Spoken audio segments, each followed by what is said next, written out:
Well, hello, guys, and welcome back to another casual convo. This is a really exciting one, this one. And again, yes, I know I say it all the time, but I've got two newbies on the line here today. I've got Kylie Tavasci and Julie Harrison from Sail Rowing Club. They're new to the scene of rowing. Did I pronounce those names correctly? I hope I did. Close. Well, welcome, ladies. Close is better than not at all. But welcome and thanks for joining me. Thank you for having us. Well, as I've said before, in these casual combos, they're not scripted. We just have a bit of a chat, and they're unedited. So, no swear words. Kids listen to these programs, and don't worry, I've made those blunders before. But what I'm really excited about is because you guys are new to the scene, and often in the rowing circles, you're always talking to people who've been around it forever a day, or they've been in and out of it. What introduced you to rowing? I'll start with you, Kylie, because you're at the top of my screen there. What introduced you to rowing, Kylie?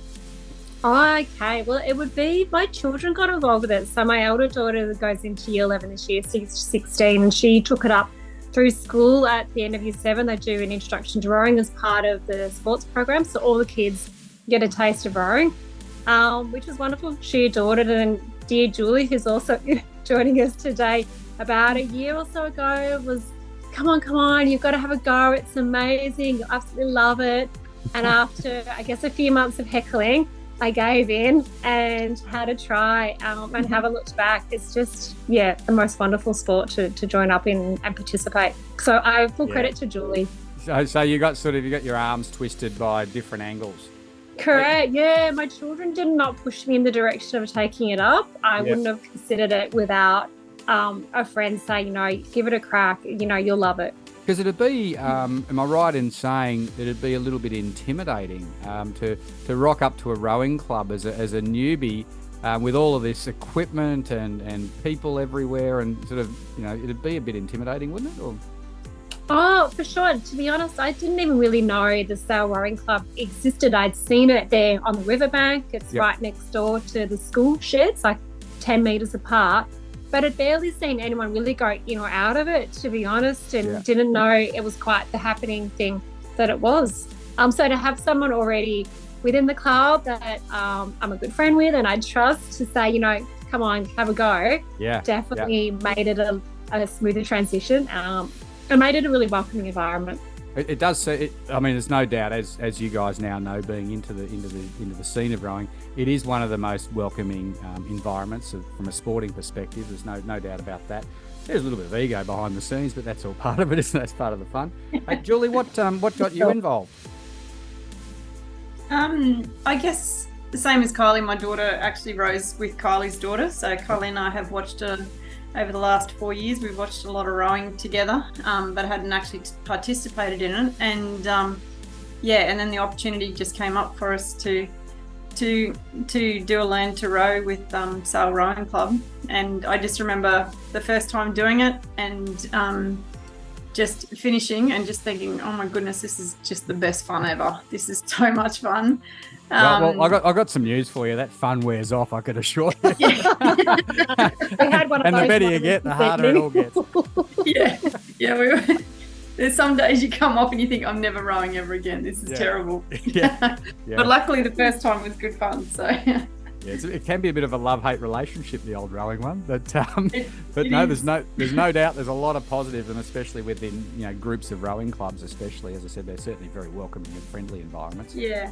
So racing-wise, I'm thinking, I believe I've got the pleasure of steering you guys on the weekend at Rutherglen Regatta.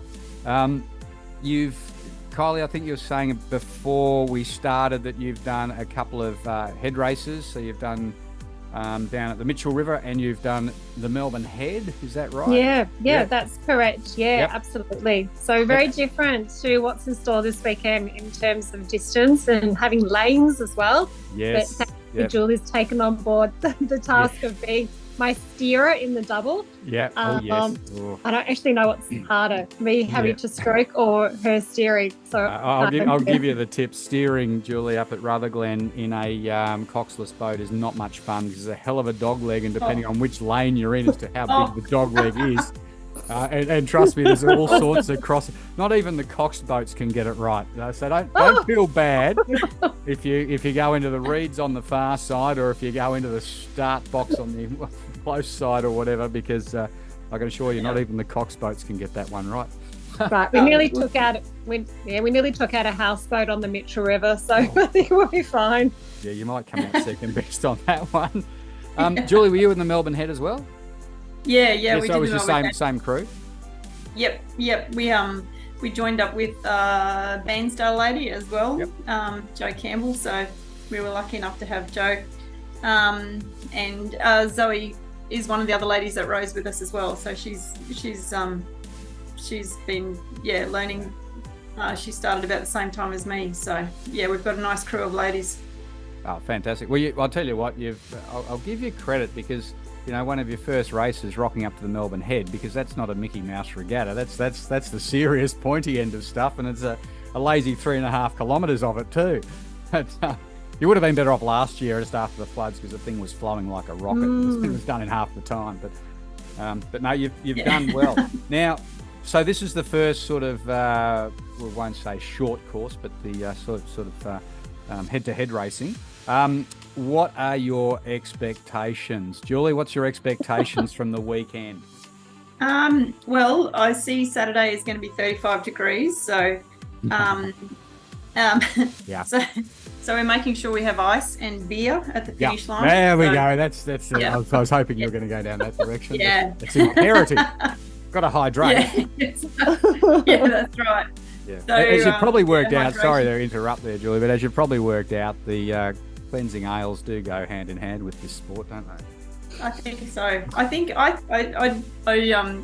did a race in Canberra a little while ago, and I said at the finish line there should be like beer as you're coming into the, as you're bringing your boat in. Someone should be handing you a Oh, geez, I'd love to do that. I reckon boat. Rowing Victoria might have an issue with us trying that one. But, they could do. And this is a kids program too. No, I forgot. I better. Sorry. We're Not talking endorsing drinking. No. I mean, you're obviously just talking about alcohol-free beer. Yeah, that's right. That's fine. That's nothing wrong with that. So it's going to be a hot one. They actually do have what's called heat policy that kicks in. So if you get really lucky, it gets really hot, then they shorten the race, and it's a win. Excellent. Yeah, Excellent. and then you're not allowed to go out onto the water until 5 minutes before or whatever it might be. So it's well structured so the heat's not a bad thing up there. Yeah. It just gets a bit dusty on the bank of good old Lake Moodamere, but never mind. What are your biggest fears for the weekend, Kylie? What's your biggest fears? Don't say the beers at the end. You've got to read my mind on this. After our practice this afternoon is screwing up the start. Yeah. My biggest fear is to do a really bad start and we end up on a diagonal and Julie curses me the entire way down, but she won't. She's a lovely girl. She'll we'll just make do with whatever happens. But no, I am a little terrified at the start, and maybe inadvertently switching lanes would be not cool either. Well, as I mentioned before, trust me on this, there will be a lot of lane switching. So don't go out too terrified of that. The only problem is if you get penalised for it and you run into somebody else. But there will be plenty of lane switching up at Rutherglen. But the start's an interesting point, because certainly in these really short ones, and especially Sunday being 400, 500, what do they say it is? They say it's 500. 500. I'll give you a tip. It's not. It's about 450. But don't worry about that. Yeah, save 5 strokes. But one of the really important factors is the start. But the key, stay relaxed. I know that's easy said, isn't it? Don't worry about it. We did better. Yeah, we are better when we relax and don't flap around. Yeah. Very true. And the reason you practice is that you do all your botch ups then, right? So that when it comes to the race, you don't have to worry about it. That's what we're hoping. Plan. Yeah, that's the plan. As you guys are relatively newbies, there must have been something at some point that you've done equipment-wise that hasn't worked out the right way. And I'll give an example. And I know this person's going to listen to this podcast. So she got a new zoot suit from Lake Eildon Rowing Club. and she went out into the winter sculling event wearing the Zudi, and she thought it was a little bit uncomfortable, and then realised she'd had it on backwards the whole time. Oh. Now there's someone who's done quite a bit of rowing in recent years, so it can happen to anyone. So have you guys got any stories where you might have, botched something up equipment-wise, or you must have done something? I'm guessing, I don't know. I'm going to hand that one to you, Julie, because I don't know. I'm a bit like, can someone please check this? Can you just make sure this is the right way? Have I done that up right? And I think I've just got past that stage. So I've been pretty okay and smooth sailing. So no oars on the wrong side, and the gate on the wrong side of the Gate. I get a little bit of that at the start, but very much a triple checker, and rely on the people around me to pull me up on that one before it's all too late and we're out on the water with a big doozy. Yeah. What about you, Jules? Yeah, no, I've definitely done the gate one. I've been rowing and thinking, oh my God, I've forgotten how to row. What is so wrong with me? And then you row past someone, they're like, your gate's around the wrong way. It's not much fun in a single when that's and then try and change it back around again. Not a great option in the water. Well, not that long ago, I went out in a single, a couple of years ago, I went out in a single, and it was in winter, just to make it even better. I went out in a single and I hadn't put the rigger on properly, so one side was loose, and all of the skills I had were not enough to keep me upright. And I've been doing it for a few years, so it doesn't matter. You make these botch ups, it happens to everyone. So that's all part of the fun. Rutherglen, are you guys staying in town? Yeah, just on the other side of the river, just out in Cora, both of us. It's just a bit easier to get accommodation, but should still be a nice quick journey to the regatta site. So. Yeah, it's not far. I mean, Rutherglen to Lake Mutamere or Corowa to Lake Mutamere is about the same. Yeah. No, it's a great fun regatta. I think it's certainly I think most people's favourite. You get to bang out a heap of races and fairly low pressure environment. So I like the sound of that. Yeah, no, it's good. Is it a lake or a river? It's a lake. It's a lake. Yeah, it's a lake. Yeah. Okay. Yeah. And it does get pretty stinking hot on a hot day, though. It can get pretty still there, and it's pretty, you want to jump in, and you can accidentally tip over if you want if it gets too hot, can't you? Not you ideal. can do that in your single, Jules. You can do that in your single. Yeah. Are you having a go on the single, Julie? Yeah. Yep. Oh, good on you. Well done. Yeah. I love that. Brave. I reckon that's very courageous stuff. I've raced a single many times. I love it, but I reckon it's very courageous stuff because you're exposing yourself completely in the single. Yeah. There's nowhere to hide. There's absolutely nowhere to hide. No one else to blame, and But I think one of the beauties of rowing is that no one else cares except you, right? And so if you come last by 10 lengths. No one else cares. There's no one on the bank saying, "Oh, look at those clowns." It doesn't work like that. Everyone's there going, "Oh, good on you. At least you're having a go." And that's, I think that's one of the big things that newbies need to really take on board is to understand that, that everyone just loves everyone out having a go, especially. Which is we don't take ourselves that seriously, do we, Julie? Like the race in Bairnsdale and the Mitchell, we were so slow coming in. We didn't get a time. And we said it was because the timekeeper had given up and gone home rather than for us to finally get to the end of that darn race. So, I think it may have been a technical glitch. We're hoping it was just a technical glitch, but we were just, they just gave up on us. It was still daylight, wasn't it? Yeah. I'm only teasing. It's a terrible thing to say. No, we pretty much deserved it though. Now, if let's go back. When you were younger, were you guys involved in sport? Like, were you sporting people to start with? I'll start with you, Julie. Were you a sporting person when you were young? Yeah, sport was a great thing. Yeah, I did a lot of everything: cross country, athletics, touch football, whatever sport was going. So you've got a good engine for rowing, and that's probably why I love rowing. Yeah. Cross country. I can see it like with cross country and athletics and things like that. It's whilst it is quite different to rowing, of course, but it is the whole engine system inside, isn't it? And if you've done all that sort of stuff, you can certainly handle rowing. What about yourself, Kylie? Oh, so we did the standard swimming lessons with kids, netball, tennis, and that was about where it ended. Nothing uber competitive, no outs, no cross country. Would have loved to do something like hockey, But at a public school in Melbourne, it really just wasn't an option. So we were, it was limited by what was available locally. And it was the very, run-of-the-mill tennis, netball, swimming lessons. Nothing too particularly, I guess, super high standard, but like I still love sport and I still play ladies pennant tennis as an adult. Yeah, right. Every week here in Sale. So it was good. Rowing, to take up rowing was just another good form of exercise for a middle-aged woman to keep strong. And I think it really just has made me a healthier, stronger person, in addition to the enjoyment that we get out of it. What about how many training sessions typically would you do in a week in the boat? How many typically would you do? At a good week, we'd get up just the twice on a Wednesday and the weekend. Jules might get out a few more times in her single. But to be honest, in general, just for myself, once a week would be mostly, what we get out on the water. Just around work and, getting enough people together. We're just a little club. So if you want to get out in a double or a quad, you do need to rely on other people being available at the same time, obviously, which doesn't always coordinate as well as you'd like. So, that's where the single is fantastic. You don't have to rely on other people.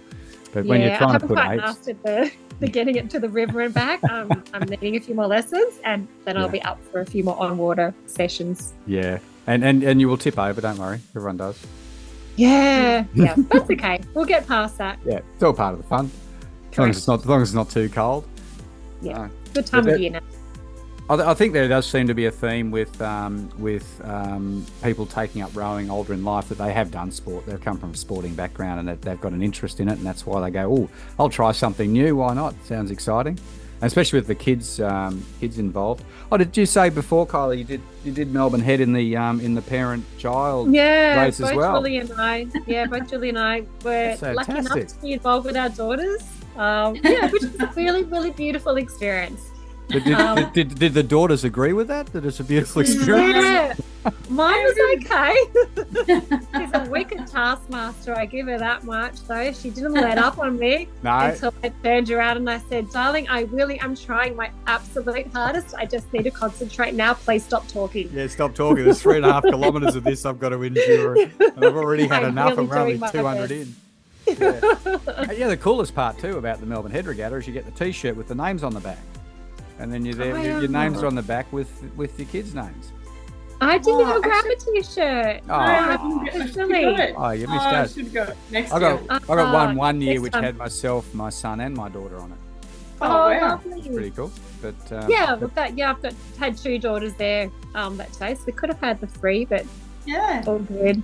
Yeah. No, well, my kids saw the light and got out of this silly sport. I shouldn't say that, should I? Great sport. We're still doing it.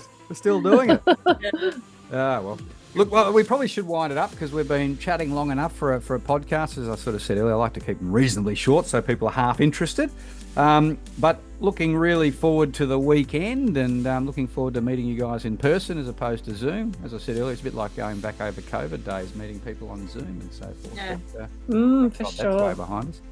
But anyway, let's wind it up here, and I'll say thank you, Kylie, and thank you, Julie from Sail Rowing Club. It's been exciting. Hopefully we'll do it again. What we might do is we might do another quick catch-up after this weekend and add it onto this later as far as how did it all unfold? If there's any entertaining stories or not. Yeah. We'll see. You always have to bring a story home. Yeah. Got to be. So therefore, you're allowed to botch up the double because that'll give you the story to. Just for you. We'll do it just for you. Yeah. There you go. And I'll hold to that, and that'll give you your excuse now too. Anyway, thanks, guys. I'm going to wind it up now, and we will see you on the weekend. Thank you. Right. Thank you for having us. Thanks very much. See you on the weekend.